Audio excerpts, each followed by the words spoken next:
Welcome to the Commercial Real Estate Show. We would like to be your source for market intelligence, forecasts, and strategies. I'm Michael Bull. Thanks for being with us.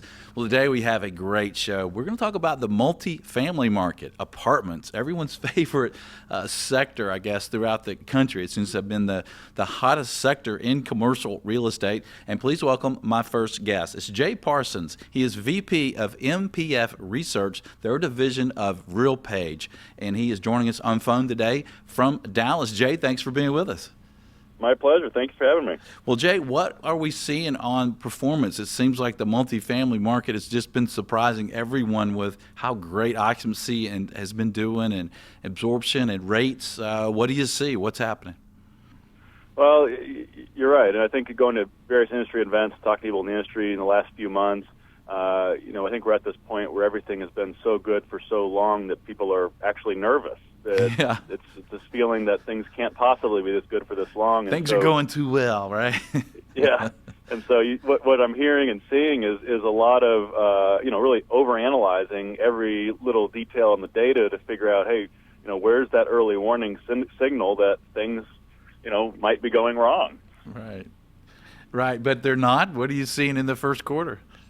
Yeah, they really haven't been so bad. I mean, even internally, we have some debate about, the first quarter results. And, if you're glass half empty, you could point out that, the absorption number in Q1, which is around 30,000, 33,000, was underwhelming, and it's a little bit below the norms for a Q1, and particularly given the fact that we had a good bit more supply than that. So occupancy trended down a little bit in Q1.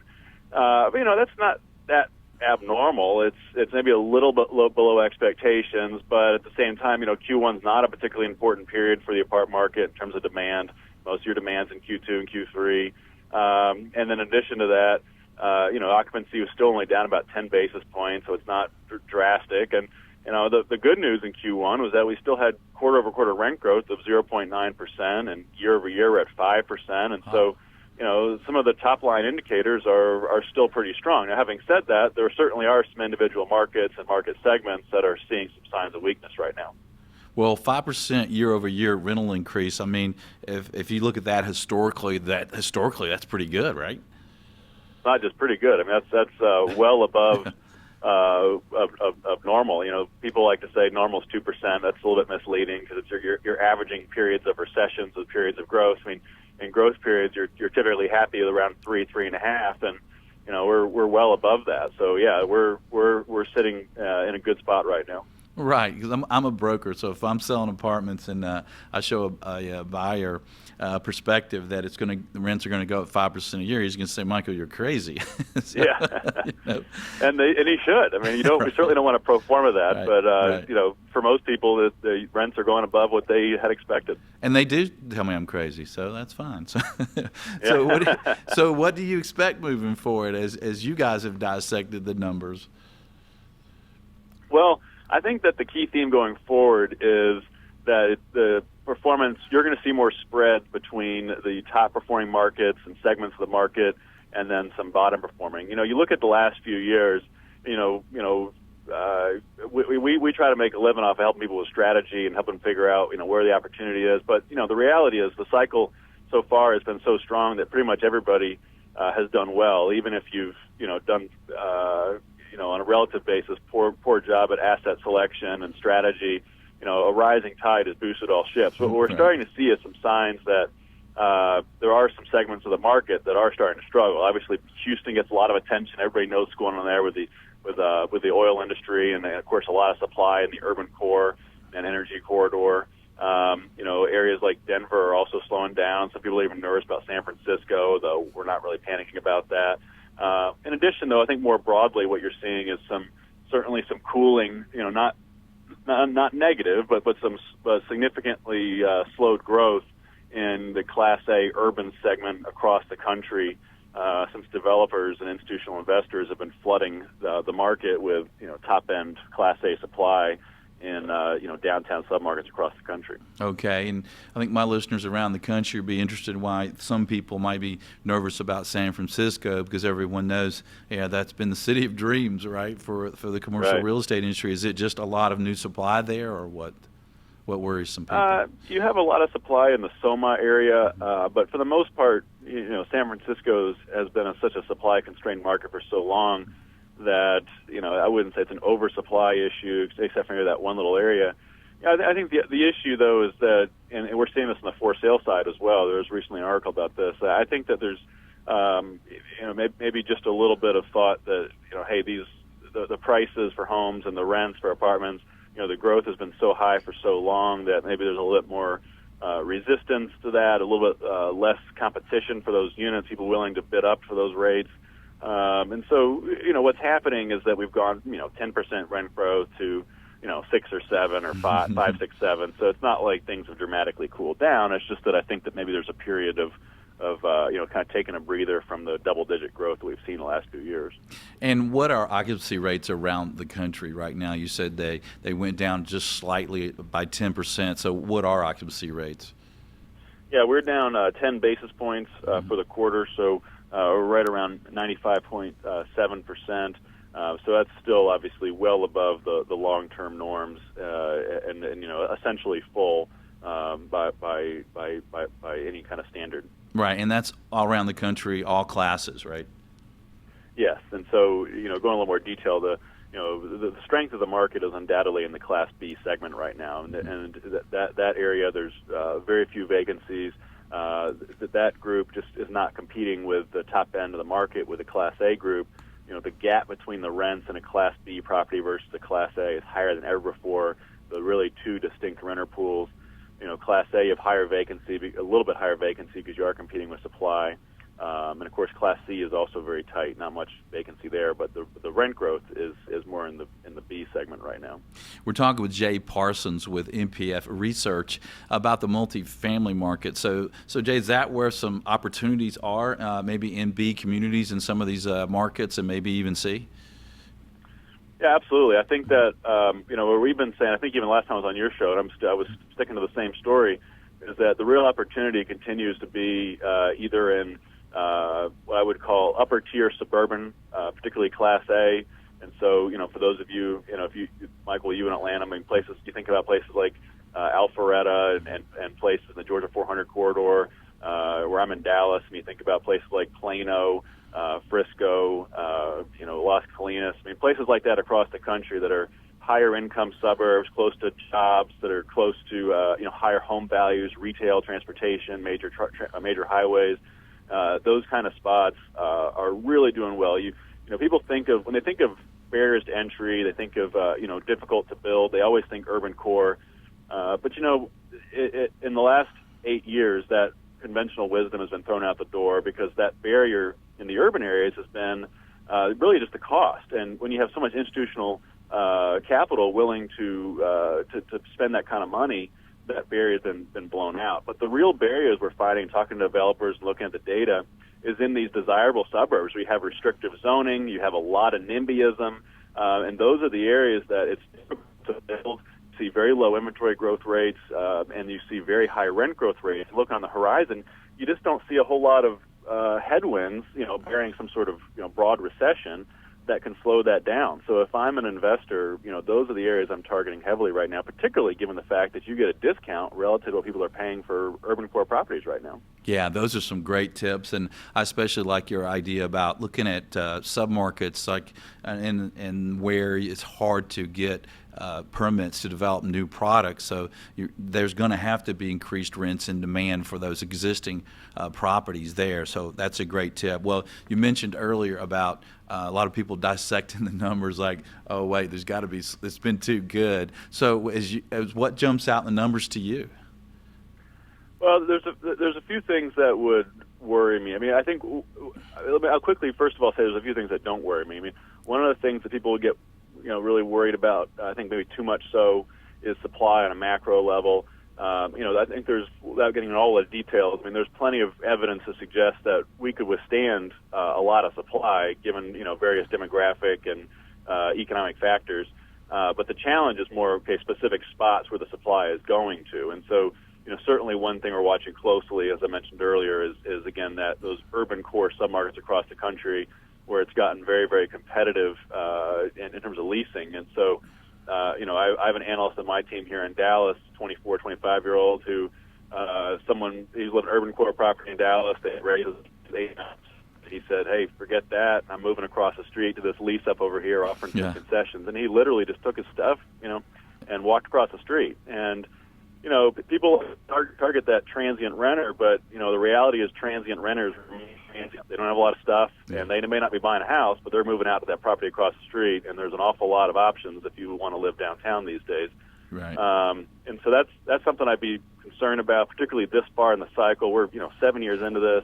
I get nervous every time I talk to someone who's still targeting that same strategy, and there's always but this is different, and I think that's a tough thing to do. Yeah.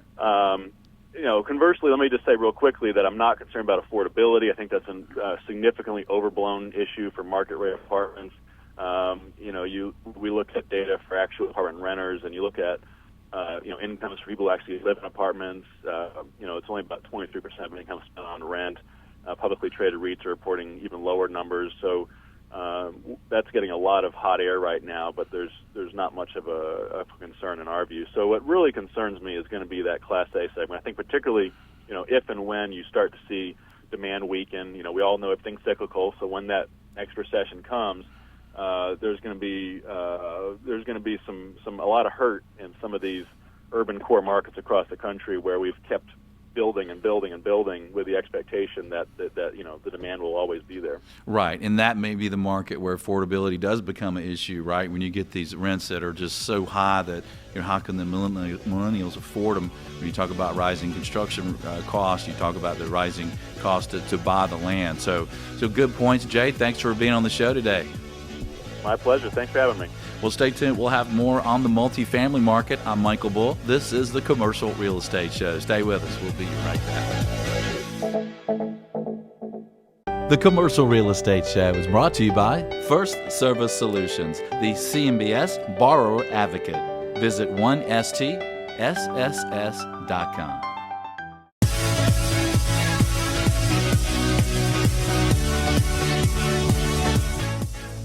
Welcome back to the Commercial Real Estate Show. I'm Michael Bull. Today we're talking about the multifamily market. My guest is Jay Parsons. He's with MPF Research in their division of RealPage. And Jay, you guys are in the market. You're talking to buyers and sellers. You're at all these events. You're talking to people who are managing these properties. So what are you seeing for some cap rate trends out there? It seems like cap rates have really been compressing on apartments, but in a lot of sectors, they seem to be starting to flatten out. What do you see? Mm-hmm. Yeah, apartments really have been the exception to the rule lately. We continue to see upward trends in volumes and also downward movement in cap rates. So Real Capital Analytics, they just released their data for Q1. They're showing cap rates for apartments hit 5.7 in March, and I don't have to tell you, I mean, that's very low by historic standards. And we've been hovering around 6% really for the past year or so, and we really now we're below that mark. So these are historic times here. Yeah, that's true. And of course, we're talking about properties probably north of 5 million around the country, and a lot of those are kind of A and on the B side. So cap rates will adjust for different areas and different classes. So, and you kind of mentioned earlier in the first segment that there is some opportunity maybe in B and C because that's a strong market. What do you see for cap rates on some of those properties? Yeah, I mean, if you look at, they don't break it out by A, B, and C, but you can look at it different ways. I mean, garden properties are still at 6, but that's pretty low for what you typically see in garden. Your high-rise, mid-rise are at 4.7. And you look at, some of those major metros, the core 6, they're sub-5 right now. In a lot of cases, you see deals that are, sub-4. And so certainly you still see more attractive cap rates in the secondary markets and tertiary markets. What gets people nervous, of course, is there's always the stigma of the quote unquote going down the risk spectrum. But I think that there's certainly opportunities there because one thing we continue to see is that institutional investors are going to prioritize liquidity and be able to get out. And so because of that, they're willing to pay a premium for those core markets. So if you're looking for more attractive deal, I mean, I'm looking at some of those secondary markets, and if you get the right area, I think there's still opportunity there. Right. That's a good point. It seems like, I don't know, I'm a broker, so I think there's real good liquidity in all apartments. It seems like there's so much demand all the time for that sector. But, that it is a good point. So what is the consensus moving forward for cap rates and investment sales volume? And then really, and I guess you always have to combine that with expected performance moving forward in the sector. Yeah, that's a great question. And what we've seen is that I think among investors there's this thought that maybe things are. I've seen from the MBA and just talking to others that they're expecting kind of similar volumes going forward, kind of leveling off. I'd be surprised if that actually happens, though. I think that what you're seeing is in these core markets, there's this thought, well, prices can't get any higher, or cap rates can't get any lower, and that continues to happen. So there's a lot of foreign capital that is looking at the U.S. and seeing that as opportunistic right now, and a safer bet, I should say, safe and opportunistic compared to some of the other investment options across the globe right now. So you've got a lot of new capital that's coming in, and they're not as concerned about what the the income return on the property is going to be. They're looking at a place to preserve the value, and so they're driving down cap rates, and I think the rest of the market is pretty much following that. And there's you look at how low interest rates are. You look at the volatility elsewhere. Even being sub 6, you still have, I think, a pretty attractive market. Right. Yeah. You have really good rates, and as you mentioned, you have foreign demand, and they're looking for that safety, and the 5 cap range sounds pretty good, especially when you're talking about a Class A multifamily project that you can get great management for those properties. And with these kind of cap rates, you think there'd be continued new supply opportunities. So what are some cities around the country where there might be some demand and some opportunities to create some new supply? Well, first of all, let me say I don't think there's any secrets anymore about where to build, at least on a market level, as you probably know. I mean, everyone is asking that question. Everyone's looking at where to go. It's interesting. If you asked me that a year ago, we would have said, hey, get to the East Bay or Oakland area, and if you're in the Bay Area, because things are so hot in San Jose and San Francisco, it's going to spread over. And that's developers have been on top of that. They're doing it. I think you could still do more of it in certain spots. Portland was another one. In the Pacific Northwest, everybody was targeting Seattle. Portland was booming, but nobody was really, you weren't seeing a lot of concentrated construction activity. But developers saw that as an opportunity, and they've quickly moved that one up the ladder. And so beyond the markets, what I really, again, going back to our conversation earlier, what I really look at is, okay, within these markets, where are we building? Right. Because I think you look at some of these hot growth areas that you're familiar with. I mean, you look at places like Charlotte and Nashville, parts of Atlanta, and parts of Dallas. The macro numbers, and certainly other markets as well, even Seattle, I mean, the macro numbers suggest you're building a lot of supply. But if you look at where that supply is going, and it's very urban focused, and in certain suburbs that traditionally have been, kind of your key areas that we've built in previous cycles, you really don't see that much supply.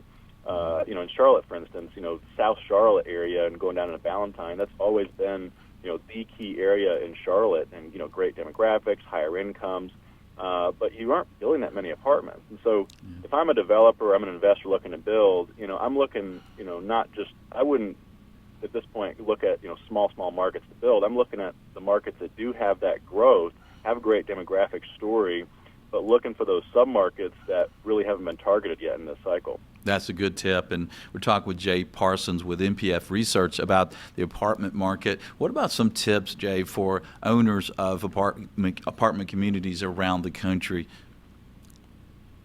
Well, if you're a owner and operator right now, I mean, like I said, I think you've been kind of sitting pretty for a while, and so what I'd be looking for is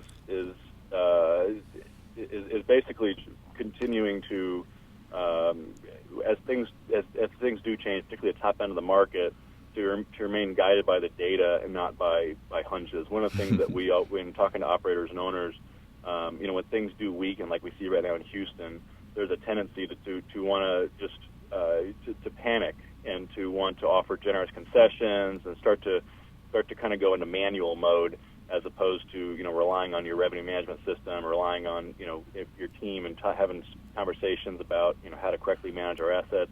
There's a tendency to just want to panic and leverage the concessions option too aggressively. And so what I would suggest is continue to be guided by the data. You look at places where one of the things that's hardest to understand but that is most important in shaping performance is owner and operator sentiment. And I look at places like Washington, D.C., which has been struggling for so long, and you look at the data, and it hasn't been that great, but the data suggests that your rent numbers should have been better than they have been. And when I talk to operators over there, or I had in the last few years, what really stuck out to me is that people were just too negative, and they're being too cautious in their pricing, and it's spilling over even into submarkets and the asset classes that aren't competing with supply. And so my biggest tip to operators and owners across the country is, hey, be guided by the data. Yes, you want to balance the kind of the art and the science, your hunch with the data, but don't over rely on your feeling about how things are going. That's a good tip. Jay Parsons, thanks for joining us. If you'd like more information from Jay, visit realpage.com. There's some great information on their website and products. And stay tuned. We'll have more on the multifamily market for you. I'm Michael Bull. This is the Commercial Real Estate Show. We'll be right back.